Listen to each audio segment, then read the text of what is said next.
I can't predict the future, but you can't say he's not going to be successful. Can Deegs be the guy? Like, so you say, you've said Jett's going to be like the best Yeah. that's ever done it. So you make that statement while also seeing Deegs ride every week, and you've seen him ride the 450. Is that statement taking him into account, or like, do you think that Deegs has to make a jump to get to that level? I don't know, honestly. I can tell you what I do know. I am around him every day, and hate him or love him, he is a champion. He has every attribute that a champion has. He hates to lose. He ain't scared to work, and he's not scared to learn and adapt. Will it be a challenge getting on the 450? 100%. It's a challenge. It was a challenge for Ricky Carmichael. It was a challenge for James Stewart. It was a challenge for Ryan Villapoto. It was a challenge for me. For Cooper Webb. It was a huge challenge for Cooper Webb. So I think you got to give him grace. Will he come out the first year and dominate? Likely, I don't believe so. But I'm not saying he can't, because he fully can. He has every tool in the tool shed to do so. He has all those attributes, especially outdoors. I mean, he's good. He's a great rider across the board, but he's got that special outdoor gnarliness that we've seen. Yep. I think as long as you give him some grace and give him that time period, and people want to compare him to Jett, it's hard, and I know he wants to beat Jett. That's a personal goal, and I don't blame him. I think you got to set your goals high, and can he beat Jett? I believe, he can. It's a very tall task, don't get me wrong. And like I said, if Jett can stay healthy, he's the hardest person to beat that I've ever raced. Really? Yeah, 100%. So, with that all being said, he's going to have Jett Lawrence likely his whole 450 career, Hunter Lawrence, Chase Sexton for a good 5 or so years. Those guys are going to be hard to beat in a championship level. I think Hayden, like I said, has all the attributes. He can get there. He's going to be a contender at some point in his career. I think even from a mental capacity, the guy can suffer. He wants to win. He has the right people in his corner. He's on the right team. They want to win. Are they, not scared of confrontation? 100%. Is he doing it Is he doing things untraditionally? 100%. Is it good for the sport? I believe it is. Yeah, without a doubt. With that all being said, it does, and he's a friend of mine. Like I train with, like I said, I have a lot of respect when I show up to work for the last 3 years. I have respect for every guy that's shown up and done the training with me, and the laps and the this and the that. So he's a different kid away from the the races and the cameras. I will say that in a good way.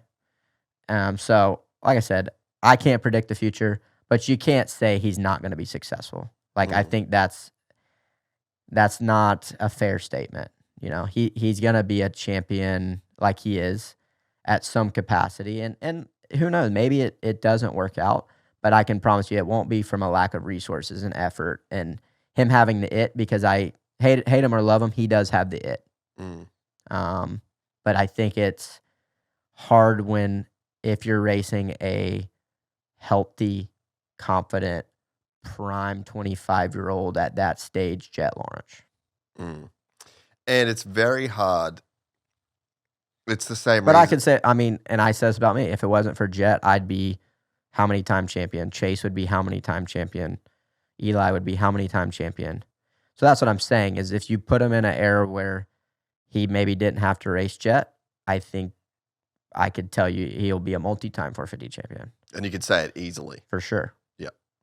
But that's what's going to make it entertainment, because it's truly the best in the world. Do you think that there's... I think he's going to give Jett a challenge off the track. For sure. More than anybody's ever challenged any rider ever. Like, you've challenged people on the start line. Yeah. Like, I think you've challenged people mentally. Yeah. But it's at the track. Yeah. And it's It's on No, that it's stadium floor. 100%. And it's hard because as much as I want to hate Jett Lawrence, I can't.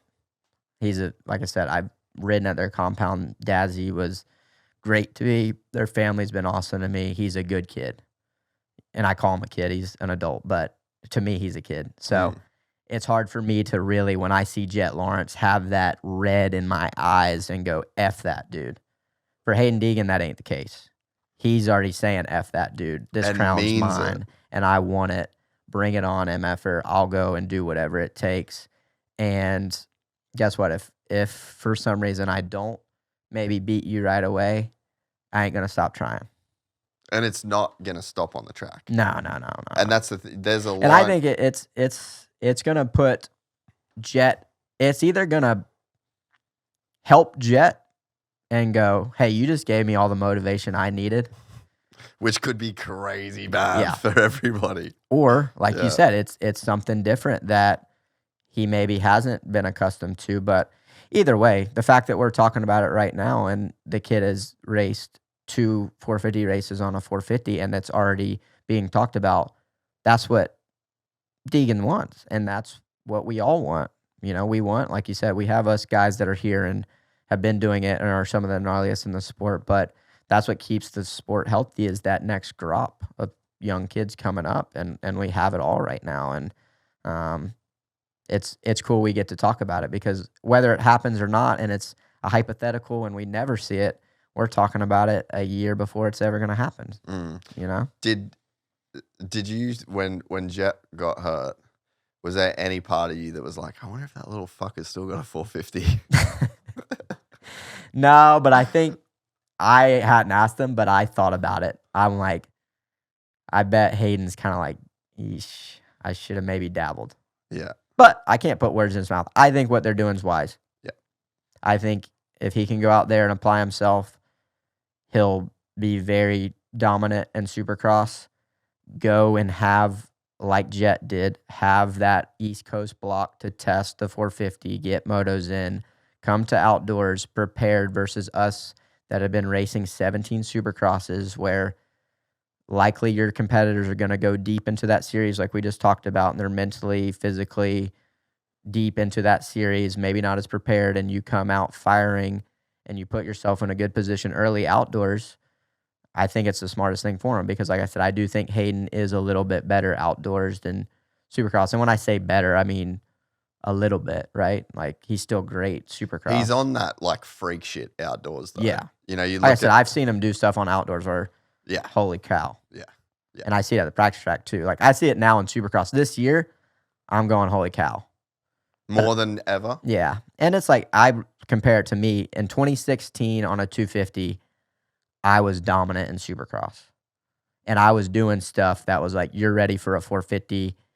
You could go 450, but clearly we saw I wasn't quite ready, whatever. But a physical and from a mental, from a way I was riding a Supercross track, I believe in 2016, as a 250 rider, I mean, I think I won 7 races. Like, you couldn't have done much better on a 250. I was ready to make that jump.